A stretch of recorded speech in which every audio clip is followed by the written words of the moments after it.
한 밤도 하나님 은혜 가운데 거하게 하시고 새날을 맞이하게 하시니 감사드립니다.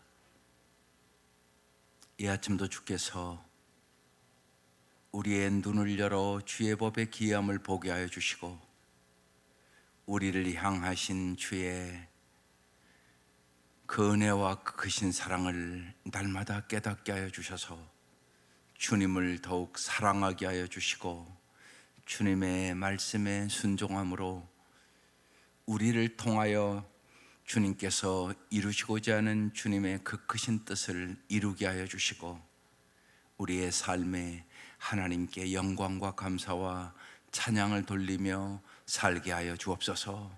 예수님 이름으로 기도드립니다. 아멘. 오늘 말씀 히브리서 4장 14절부터 5장 10절까지 교독하시겠습니다. 히브리서 4장 14절부터 5장 10절입니다.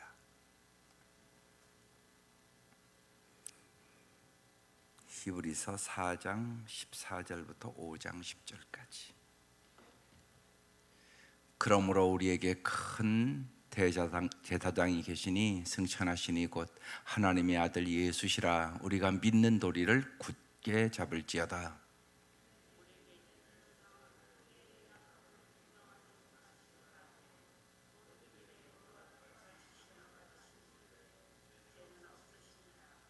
그러므로 우리는 긍휼하심을 받고 때를 따라 돕는 은혜를 얻기 위하여 은혜 보좌 앞에 담대히 나아갈 것이니라.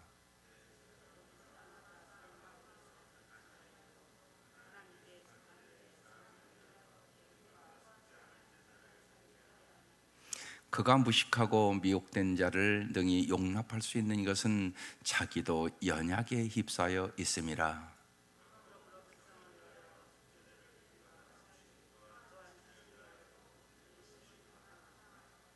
이 존귀는 아무도 스스로 취하지 못하고 오직 아론과 같이 하나님의 부르심을 받은 자라야 할 것이니라.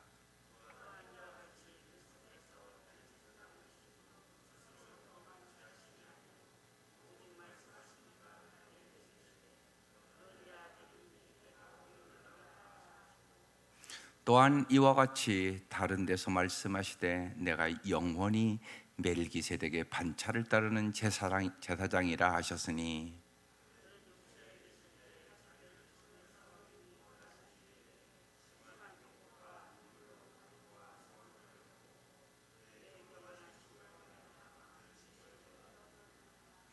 그가 아들이시면서도 받으신 고난으로 순종함을 배워서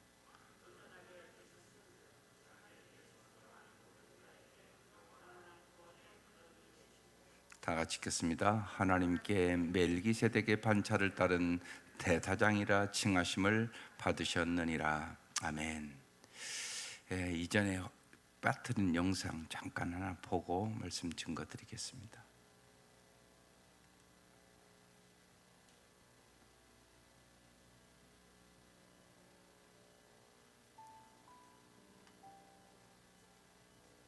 코로나19 듣기도 싫고요. 떠올리고 싶지 않습니다. 그럼에도 불구하고 코로나19는 아직도 우리 곁을 떠나지 않고 있습니다. 그 어떤 점령군보다 더 신속하게, 더 강력하게 세계를 평정했습니다. 우울하고 불안하고 걱정되고 근심되고 이런 심리적 현상이 일어나기 때문에 사회 문제가 될 수 있다는 얘기를 하고 있습니다. 그러나 보다도 중요한 것은 영적 거리입니다. 예배를 사갔죠. 모험을 빼앗았죠. 비대면 예배라는 이유로 온라인 예배를 드리고 있습니다. 그러나 따져보면 예배가 온라인이어서는 안 됩니다. 하나님과 만나야 되고 성도가 만나야 되고 얼굴을 마주 대하고 함께 기도하고 함께 찬송 부르고 함께 말씀을 나눠야 합니다. 구약의 엘리야 시대 바울과 잔혹한 싸움을 벌이고 있었습니다. 그런데 성경 보니까 바알에게 무릎 꿇지 않는 7,000명이 있었다 그랬습니다. 무릎 꿇지 마십시다. 코로나 무릎 꿇으면 안 됩니다. 왜 코로나한테 져야 합니까? 영적 싸움인데요. 영적 싸움에 지면 안 됩니다. 무릎 꿇지 않은 7,000명 남은 자들 그 속에 제가 깨야 되고 여러분이 깨야 됩니다. 악에 무릎 꿇지 마십시다. 부정에 무릎 꿇지 마십시다. 타락한 권력에 무릎 꿇지 마십시다. 유혹에 무릎 꿇지 마십시다. 단 하나님 앞에만 무릎을 꿇으십시다. 그게 해법이고 사는 길이기 때문입니다.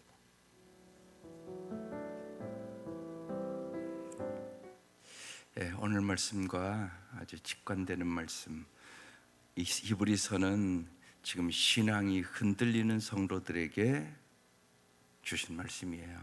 그래서 계속적으로 예수님을 잘 알고 흔들리는 신앙을 갖지 말라. 이게 이제 히브리서를 주신 목적입니다. 여러분이 인생에 어려움이 있고 여러 가지 박해와 시험이 있으면 사람은 신앙이 흔들립니다. 그래서 평소에는 모릅니다. 여러분이 어려운 일 당했을 때 그때 정말 내가 신앙이 있는지 내 믿음이 가짜인지 진짜인지 정확하게 드러납니다.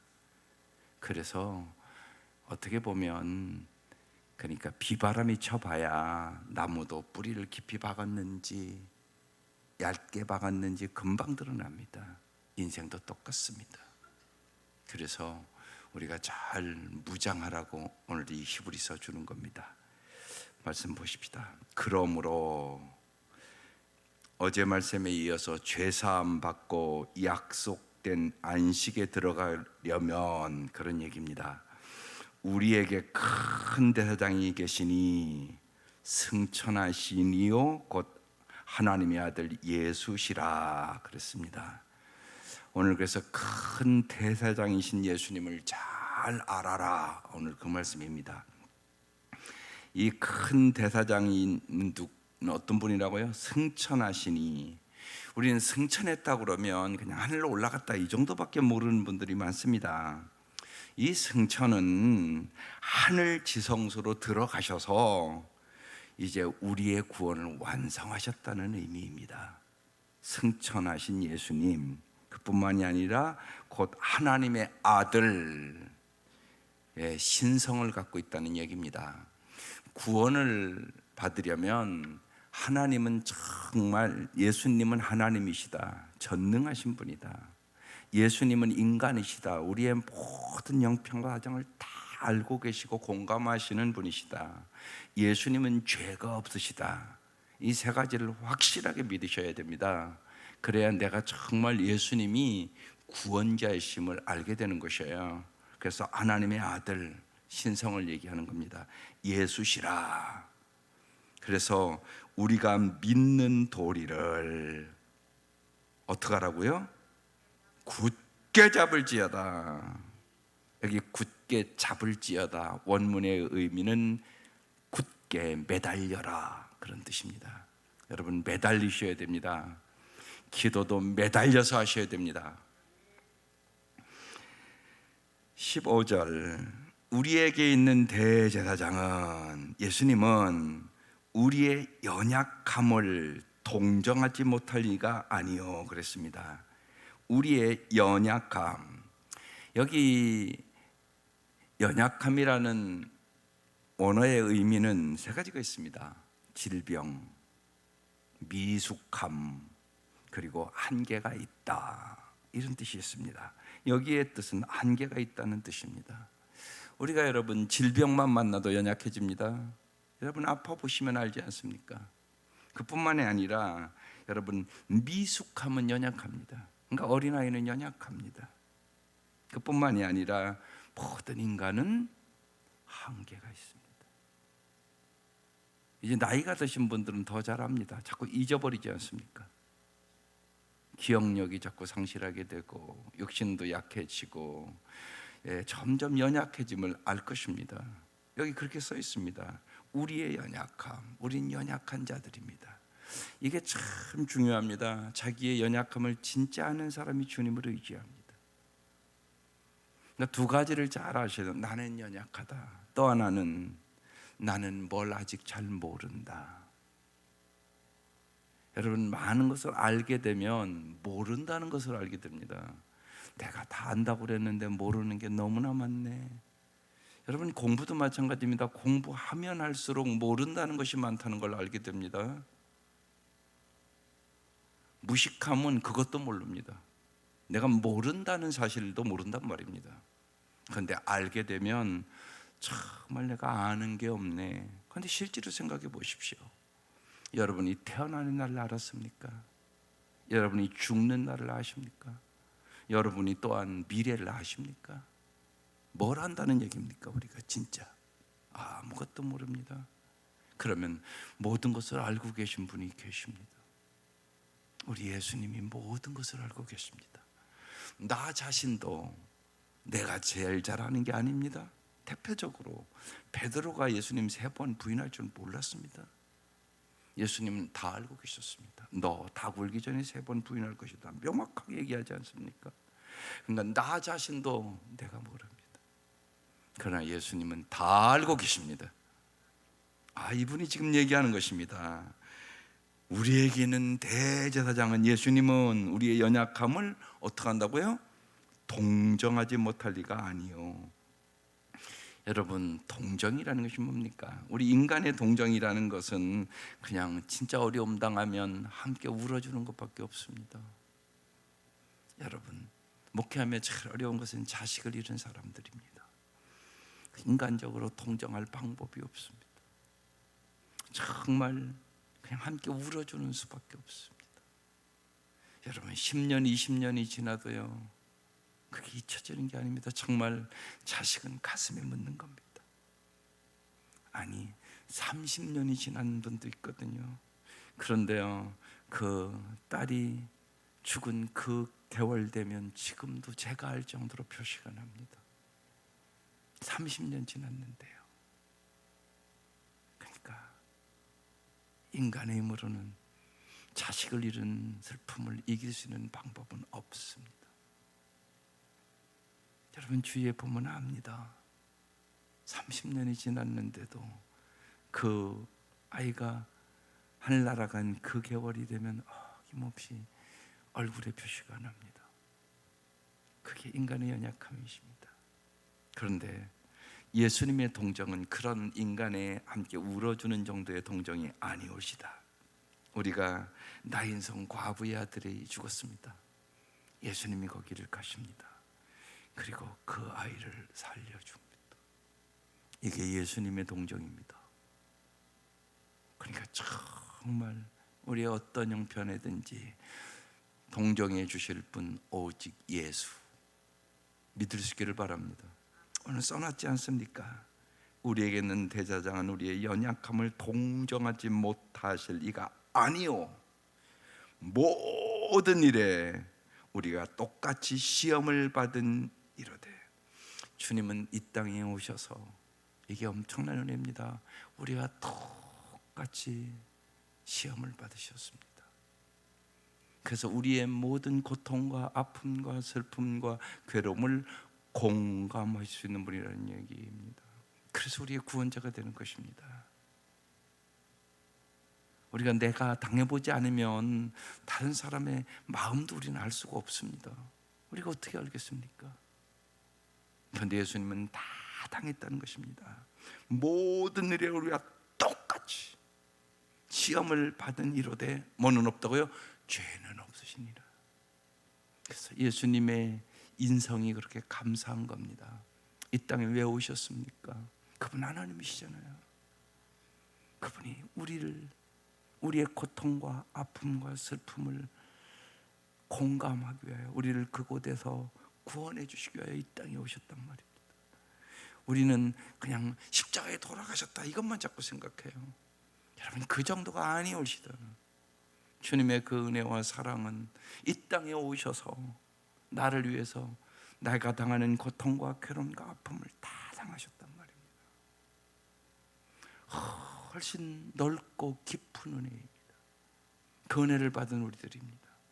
이 땅에 나를 위하여 와서 우리와 똑같이 시험을 받으시되 죄는 없으시니라.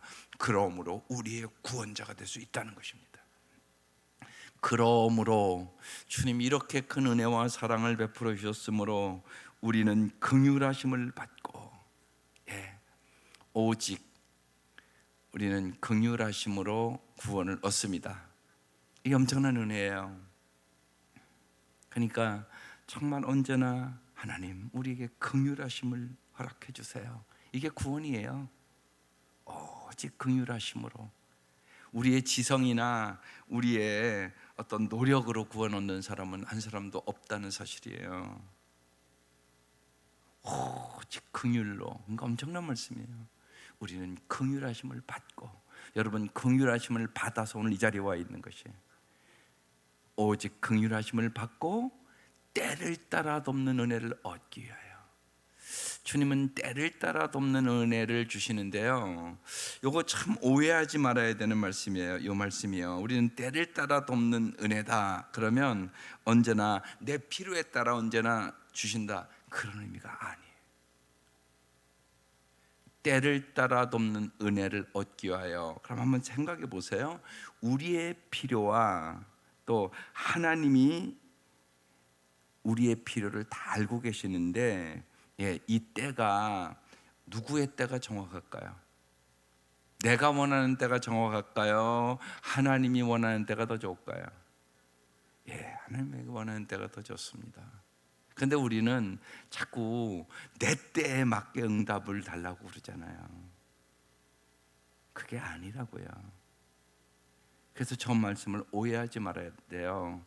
때를 따라 돕는 은혜를 주신다고 하셨으니까 하나님 내 때에 맞게 주세요.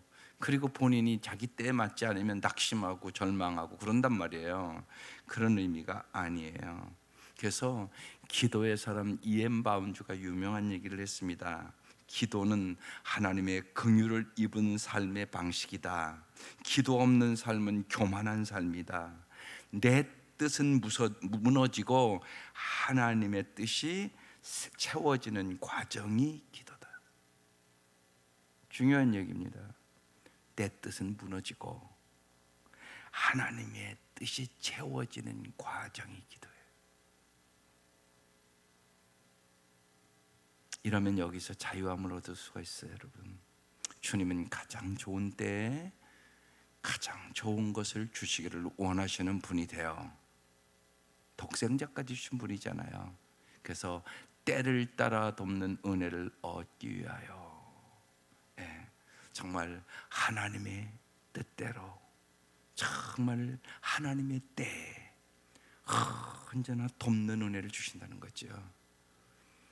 이것을 얻기 위하여 우리가 해야 될 일 뭐하라고요? 은혜의 보좌 앞에 담대히 나아갈 것이니라. 뭐하라는 얘기예요? 기도하라는 얘기예요. 기도해라. 이 말씀 붙잡고 언제나 기도하는 거예요. 하나님 나를 긍휼히 여겨주셔서 감사합니다. 하나님의 때에 따라 돕는 은혜를 언제나 주실 것을 믿습니다. 그리고 하나님은 은혜의 보좌, 언제나 우리에게 변치 않는 은혜를 주시는 분이다. 은혜는 받을 자격이 없음에도 불구하고 부어지는 하나님의 사랑이다. 엄청난 말씀이에요. 이 말씀 붙잡고 기도하는 거라고요. 언제나 여러분 기도할 때. 그 다음에 이제 아론 계열의 대사장 5장으로 넘어가면 대제사장마다 사람 가운데 택한 자이므로 하나님께 속한 일에, 하나님을 섬기는 일에, 그런 뜻이에요. 사람을 위하여 예물과 속지 않은 제사를 드리게 하나니 그가 무식하고 미혹된 자를 능히 용납할 수 있는 것은 자기도 연약함에 휩싸여 있음이라. 인간의 제사장은 아무리 훌륭해도 연약한 인간이란 얘기예요. 그러므로 백성을 위하여 속죄제를 드림과 같이 또한 자신을 위해서도 드린 것이 마땅하니라. 인간이니까 아론의 제사장은 이 존귀는 아무도 스스로 취하지 못하고 오직 아론과 같이 하나님의 부르심을 받은 자라야 할 것이니라. 이제 하나님의 부르심을 받아서 이제 아론 계열의 대제사장이 됐다. 그렇습니다. 여러분 이 말씀을 잘 생각해 보면 여러분 그런 생각을 하게 돼요. 목사도 내 죄도 이기기가 힘든데 어떻게 여러분 맡겨진 성도들을 잘 보호할 수 있겠어요? 이 생각을 안 할 수 없잖아요. 목사로서 오늘 이 말씀에. 그래서 중요한 것은 목회자는 말씀과 기도에 전무해야 되는 것이에요. 말씀이 여러분을 지켜주세요. 그리고 기도가 여러분을 지켜주세요. 그래서 사도행전이 얘기하는 거예요. 사도들은 뭐 해야 된다고요? 말씀과 기도에 전무할지니라. 말씀과 기도에 전무할 수 있도록 성도들은 도와줘야 되는 거예요. 목사가 너무 바쁘면 말씀과 기도에 전무할 수 없어요. 그래서 가정교회 시스템이 가장 좋다고 제가 생각을 한 거예요. 가정교회는 그래도 목자 목녀들이 목양을 한단 말이에요. 목양.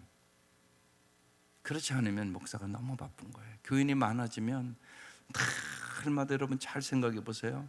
결혼식 언제나 토요일이나 그런 날 하잖아요. 근데 토요일 목사는 제일 바쁜 날이에요. 사실은요. 성도들을 위해 제일 기도해야 되는 날이잖아요. 보면. 근데 만약에 언제나 뭐 여러분 행사들이 거의 토요일 날 해요. 그러니까 교인이 많아지면 매주 쫓아다녀야 되잖아요. 그럼 어떻게 말씀과 기도에 전무할 수 있겠어요? 그래서 도와주셔야 돼요. 한 가정보다 온 교회가 훨씬 중요해요. 많은 분들이 여기 와서 은혜 받는 게 훨씬 중요하고요. 훨씬 중요하죠. 그래서 도와주셔야 되는 것입니다. 교회 목사는 말씀과 기도에 전무해야 돼요. 그래야 성도들을 진짜 도와주시는 거예요.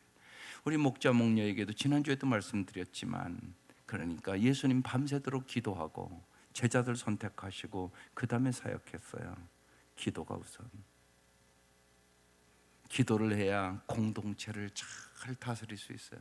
여러분도 마찬가지예요. 기도해야 여러분 가정 잘 꾸려나갈 수 있어요. 분명한 것, 여러분의 힘으로 자식 잘 기를 수 없어요. 그거 분명하게 깨달으세요. 그래서 반드시 기도하는 부모 되어야 돼요.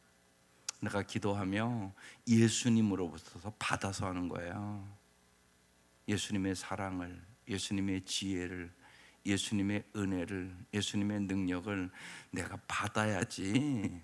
안 받으면 조금만 일도 못 이기고 감정도 왔다 갔다 하고 조금만 어려움을 만나도 금방 불평이 튀어나오고 이게 우리의 죄잖아요. 그건 잘 아시잖아요, 우리가요. 그러니까 주님이 도와주지 아니하시면 아무것도 못해요. 나는 포도나무여 너희는 가지니 나를 떠나서는 너희가 아무것도 할 수 없느니라. 아주 명확하잖아요, 말씀이요. 그게 우리의 모습이에요. 그래서 정말 나 자신의 죄도 내가 이기기 힘든데 어떻게 맡겨진 사람을 보호할 수 있겠어요? 주님 보호해 주세요. 그러니까 대제사장은 구약에 이 대상 하나님과의 다리 놔주는 거예요. 다리 놔주는 거. 여러분도 마찬가지예요. 자녀들이 어떻게 기도하는 자녀들로 기를 수 있을까? 어떻게 하면 말씀을 보는 자녀들로 기를 수 있을까? 정말로 예수님을 알고 어떻게 하면 예수님과 동행하는 아들, 딸로 기를 수 있을까? 그게 여러분의 목표예요. 여러분이 절대로 해줄 수 없는 일들이 있단 말입니다. 부모지만 우리는 마음이 원이로 돼 육신이 약한 자들이에요. 그리고 시간과 공간을 초월해서 도와줄 수는 없는 사람들이잖아요. 그러나 주님은 그런 분이 아니세요. 언제나 그러니까 거기에 목표를 두고 기도하세요. 그리고 여러분이 예수를 잘 알고 예수를 정말 왜 예수님이 가장 귀한 분인가를 잘 삶으로 또한 입술로 잘 증거해서 우리의 자녀들이 예수를 잘 믿을 수 있도록 해주는 거, 이게 부모가 해야 될 최고의 사명이에요. 지금 예수님은 이 아론 계열의 대제사장과 다른 분이라고 지금 이제 말씀을 하고 있는 거예요. 그 다음에 그래서 또한 이와 같이 그도께서 대제사장이 되심은 스스로 영광을 취하심이 아니요 오직 말씀하시니가 그에게 이르시되 너는 내 아들이니 내가 오늘 너를 낳았다 하셨고, 또한 이와 같이 다른 데서 말씀하시되 내가 영원한 멜기세덱의 반차를 따르는 제사장이라 하셨으니, 여기 멜기세덱의 반차를 따르는 제사장이라 이 말씀은 아론의 그 제사장들과는 다르다는 얘기를 하려고 지금 주신 말씀이거든요. 이 멜기세덱의 단어가 의의 왕이라는 뜻이에요. 모세 시대의 이 대제사장과는 완전히 다른 제사장이다, 다른 계열의 제사장이다, 영원한 의의 왕의 제사장이다. 그러면서 예수님은 멜기세덱의 반차를 따르는 제사장이다. 지금 그 얘기를 하고 싶어서 요 말씀을 하고 있는 것입니다. 7절, 그는 육체에 계실 때 자기를 죽음에서 능히 구원하실 이에게 심한 통곡과 눈물로 간구와 소원을 올렸고 그의 경건하심으로 말미암아 들으심을 얻었느니라. 예수님께서 십자가에서 심한 통곡과 눈물로 간구와 소원을 여러분 올렸다는 것을 우리가 쭉 볼 수가 있습니다. 8절이 더 그런데 중요한 말씀입니다. 그가 아들이시면서도 받으신 고난으로 순종함을 배웠다. 여기 중요한 단어가 뭘까요? 배웠다는 단어입니다. 예수님인데 어떻게 배웠다고요? 고난으로 순종함을 배웠다, 이렇게 써 있습니다. 이게 무지하게 중요합니다. 순종함을 배웠다, 순종함으로 겪었다, 그런 뜻입니다. 우리도 마찬가지입니다. 그러니까 여러분 인생에 고난이 있습니다. 그때 여러분 이 말씀이 꼭 생각나야 합니다. 예수님도 고난을 통해서 순종함을 배웠는데 우리도 그래야 된단 말입니다. 고난이 있으면 반드시 이 고난을 통하여 주님이 나에게 뭘 순종하라고 말씀하시지? 이렇게 생각할 줄 아셔야 됩니다. 그래서 고난이 유익이 되셔야 합니다. 이게 중요합니다. 고난 순종 배움입니다. 인생에 여러분 고난이 있습니다. 그 고난을 통하여 반드시 배우셔야 합니다. 하나님은 반드시 고난을 통하여 우리에게 가르쳐 주셔야 하는 것이 있습니다. 그래서 여러분이 잘 아는 욥의 고난을 알지 않습니까? 나의 가는 길을 오직 그가 하시나니 그가 나를 단련하신 후에 내가 정금같이 나오리라. 이전엔 내가 귀로만 들었으나 이제는 눈으로 보나이다. 이런 말씀들입니다. 욥이 고난을 통하여 변화되는 모습들입니다. 인생은 해석입니다. 고난을 당할 때 여러분이 어떻게 해석하느냐가 참 중요합니다.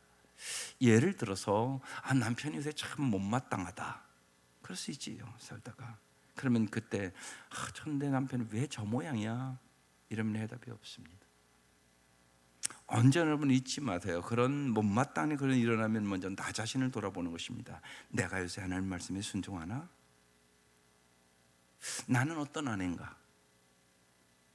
그걸 돌아보는 겁니다. 그래서 언제나 내 역할을 충실히 하는 것입니다. 나는 내 남편에게 죽게 하듯 순종하는 아내인가?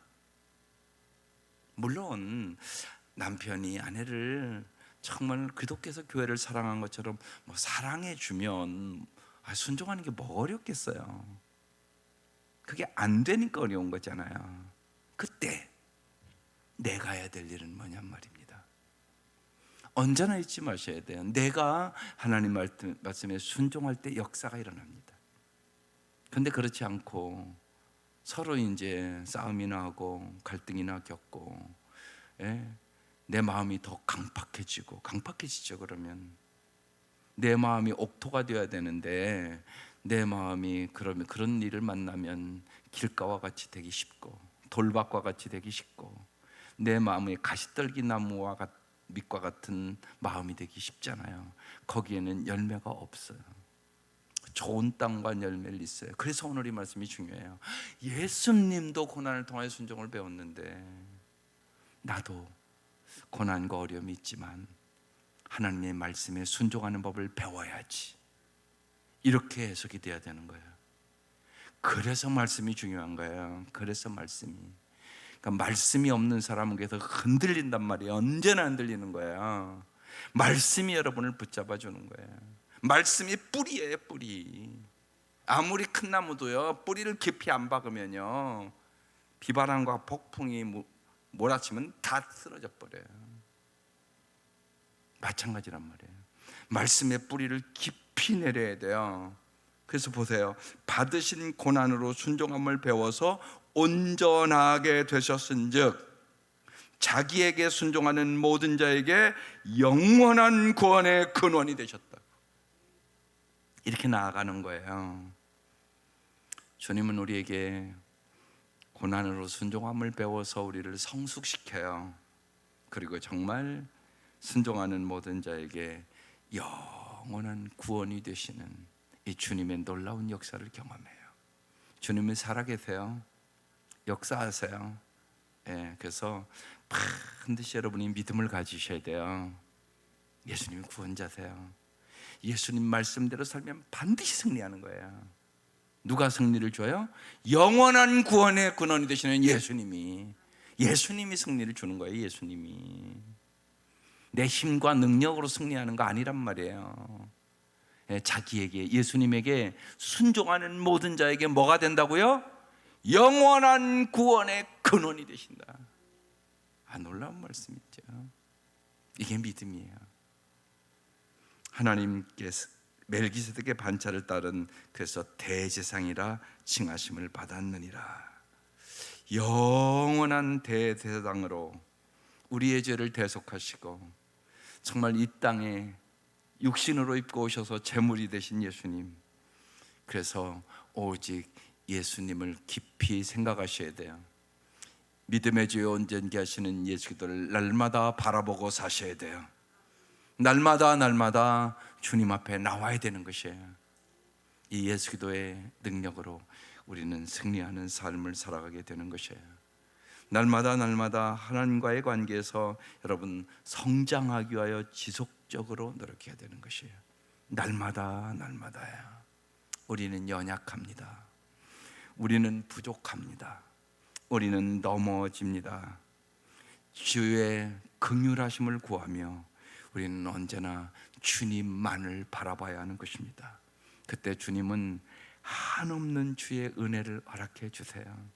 그래서 정말 오늘 이 말씀처럼, 그러므로 우리는 긍휼하심을 받고 때를 따라 돕는 은혜를 얻기 위하여 은혜의 보좌 앞에 담대히 나아갈 것이니라. 여러분 이 말씀 꼭 부여잡고 날마다 기도하시며 승리할 수 있기를 주의 이름으로 축원합니다. 오늘 그래서 일부러 찬송을 부르고 기도하고 찬송 불러볼게요. 하나님 아버지, 우리에게 날마다 생명의 말씀을 주셔서 감사드립니다. 우리는 연약합니다. 우리는 넘어집니다. 우리는 인생의 풍파를 만나 어찌할 바를 모르고 슬픔과 우울과 고통 속에 빠질 때도 있습니다. 주님께서 때를 따라 돕는 은혜를 주시겠다고 말씀하시고 은혜의 보좌 앞에 담대히 나오라고 말씀하시니 감사합니다. 주님만이 우리의 영원한 구원자임을 믿습니다. 우리의 영원한 구원의 근원이 되신 주님을 믿습니다. 주님, 저희들을 붙잡아 주시옵소서. 세상을 이길 만한 힘을 주시옵소서. 날마다 주님의 그 은혜와 그 사랑 속에 살아갈 수 있도록 역사하여 주시옵소서. 예수님의 이름으로 기도드립니다. 아멘.